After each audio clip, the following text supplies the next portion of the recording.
Well, the former Rivonia Circle chairperson, Songezo Zibi, has joined a new political vehicle, shall we say, Rise Mzansi. In an interview with News 24, Rise Mzansi is described as a political alternative and not just another opposition party. Well, Mr. Zibi is with us tonight to tell us more about this because there's going to be a launch tomorrow. Very good evening to you. Welcome to News at Prime. So let's start with the definition. What is this? So it is going to be a movement. It is a movement that also wants to contest political power in elections over the next few elections. And the reason we're calling it a movement is because, unlike political parties, we won't have membership structures such as we've become accustomed to in political parties, firstly.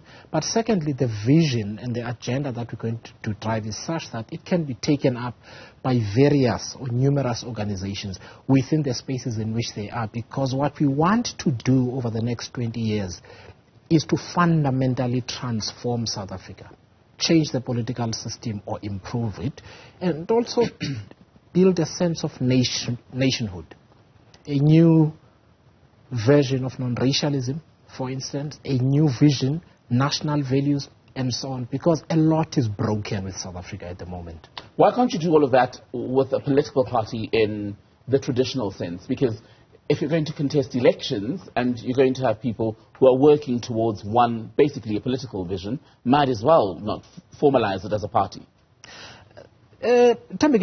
One of the problems of the last 2 decades particularly is that, for instance, there is no value system that anchors all of us as South Africans. In the insert just before I came on now, we're talking about the South African Airways Board. But the people that are on that board, what kind of value system brings them together? Right? When you're carrying on a national task where multiple pieces need to come together to realize a vision, you can't have people with multiple interests and belief systems and value systems. One of the things we never did after 1994 was to build nationhood properly. So that's why this can't be the work of just a political party through laws only, because you can legislate. But there are just certain things that have to be in the soul of the country. And that's the work of churches, of community organizations, sports organizations, of business organizations in the spaces in which they are. And when we present our proposition tomorrow, you will see that it straddles many sectors of society, not just politics. But how do you throw all of that into one pot, right? Then present it to the electorate ahead of an election year and hope that you're able to get all of those people together, moving in step without confusing people about what exactly this is? So, first of all, I mean, they won't be confused. The second thing is that when I started speaking earlier, I spoke about the next 2 decades, for instance, because this is a generational project. It's not just about political terms or electoral terms, because the work of political parties is limited to terms, 5-year terms, whether it's in municipalities or it is in national government, first of all. And secondly, it's limited to statutes. So when we present our proposition tomorrow, you will see that it's not about things that can only be done in Parliament, but things that should be done outside Parliament, first of all. And whether people support Rise Mzansi politically or not, because this is the next phase of the nation-building project. I want to take something that you said. You said, for example, you're going to be reaching out to churches, you're going to be reaching out to business, right? But when you look at business, for example, capitalist by design, they are. You look at the church, for example, churches in the main have very strict views on things such as abortion, things such as same-sex marriage. So where would that leave you?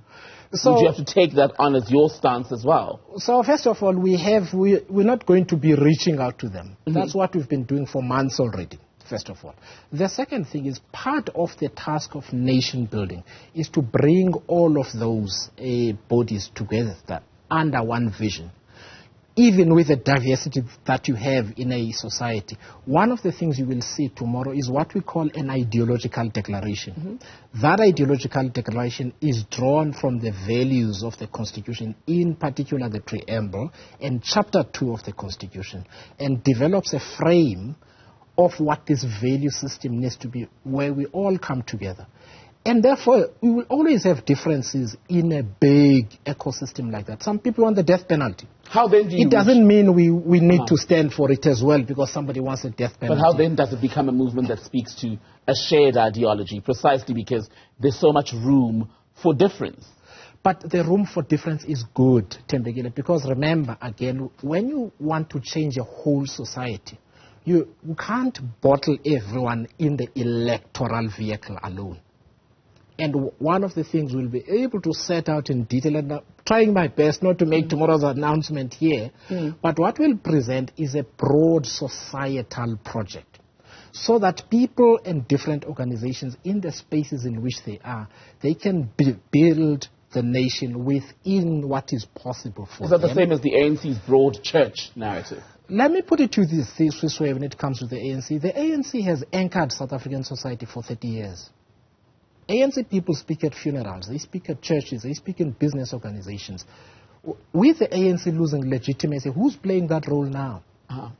So what I'm trying to explain to you and to the viewers is that the idea of building a society has never been just about winning votes, because if you limit it to that, you just never build the momentum you need to build in order to have a true national building project. But if you don't have the votes and you don't have control of government, how then are you able to effectively lead a national project in the true sense where it's not just something that's got, let's say, branches in all 9 provinces, but it's actually something that resonates with majority of the public, because the only measure we have of that being done successfully at a political level is through an election, through the ballot?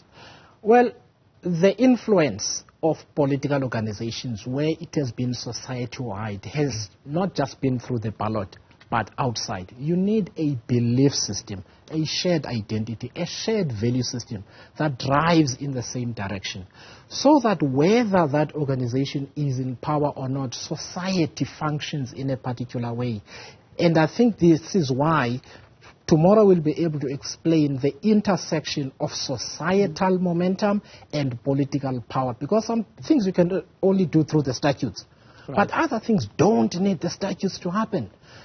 Typically, we've lost something in South Africa. We've lost a sense of nationhood. We've lost a sense that we can get things done. We are demoralized. Even when sports teams are playing, a lot of the time we don't believe they're going to win. You can't legislate that stuff.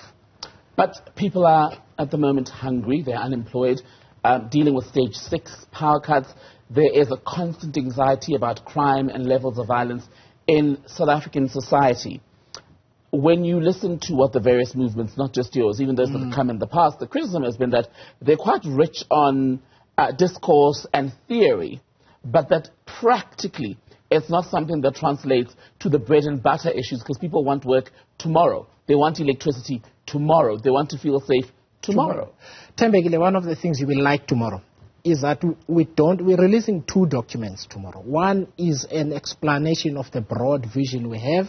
The second one is an outline of the immediate priorities that we need to take care of and how practically we get there. But we must not mistake ourselves and pretend that a political party, however powerful, can drive this change. You need different sectors of society to pull towards one goal. You can't just do that by winning an election. And that is a mistake that has been made by initiative after initiative to say, trust us with the vote, we'll change everything for you. But people continue to pull in different directions. And that's why what we're presenting tomorrow is not just the practical solutions, but a national vision behind which different sectors of society can form. In the most unequal nation, some have said, in the world. It is. Do we really have a common goal as a country when you consider that people are facing strife at such different levels? Let me ask you this way. Imagine if you continue to not have one. What does the future look like then? And messaging is great, but if I'm hungry and I'm sitting with someone who is a top banker or a millionaire who says, I believe in the same thing, but I also believe I should hold on to what's mine. How do you balance that? That is why you need a value system. And when we set out the values and our ideological declaration and the practical steps that need to be taken in order to realize that vision, it is a way of pulling people with different interests towards one goal. That's not the job of just a political party. Why couldn't you do this with the Rivonia Circle? Because the Rivonia Circle is not contesting political power. You need the political power to shift the dial. You can't otherwise do it. Civil society litigates Tembekile every day because the political system does not respond. You can't change it from outside. I know you don't want to obsess over electoral performance, but what to you would constitute a success in the next general elections? So we've got a longer horizon, by the way. We've got 2024, 2026, and 2029, right, first of all. The second, the most important thing that we do between now and 2024 is that we are able to have a strong enough presence in parliament and legislatures to help to arrest the crisis that we have, stabilize South Africa, so that we start building towards this vision that we'll outline tomorrow. Okay, we'll see you tomorrow. Songezo Zibi from Rise Mzansi launching tomorrow. Thank you so much for coming in tonight. Thanks, Mr. McGill. Thank you. We're back with more news for you in a moment. Stay with us.